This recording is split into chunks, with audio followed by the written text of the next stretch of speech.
আসসালামু আলাইকুম ওয়া রাহমাতুল্লাহি ওয়া বারাকাতুহু। এক বুজুর্গ ব্যক্তির একটি চমৎকার ঘটনা রয়েছে। তিনি কোনো কারণে বিবাহ করা থেকে বিরত ছিলেন। যখনই তাকে বিবাহ করতে পরামর্শ দেওয়া হতো, তিনি অস্বীকার করে বসতেন।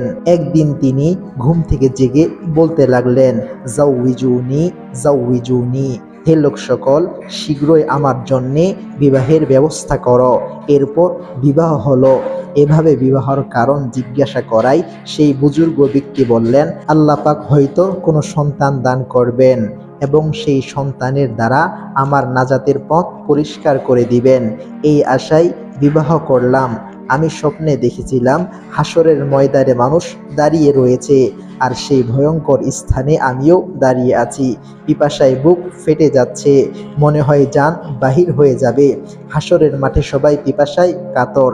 এমন সময় কতগুলি শিশু দেখা গেল। তাদের মাথা নুরারি রুমালে জড়ানো, হাতে এক তুলনাহীন সুস্বাদু পানি নিয়ে মানুষের মাঝে ঢুকে পড়ল এবং লোকদেরকে সেগুলি পান করাতে লাগলো। আমি একটি শিশুর দিকে ছুটে গেলাম এবং পানি চাহিলাম। শিশুটি বলল, আমরা শুধু আমাদের পিতামাতাকে পানি পান করাচ্ছি, এখানে আপনার কোনো সন্তান নাই? আমি জিজ্ঞাসা করলাম, তোমরা কে? জবাব দিল, আমরা দুনিয়ায় নাবালেগ অবস্থায় মারা গিয়েছিলাম।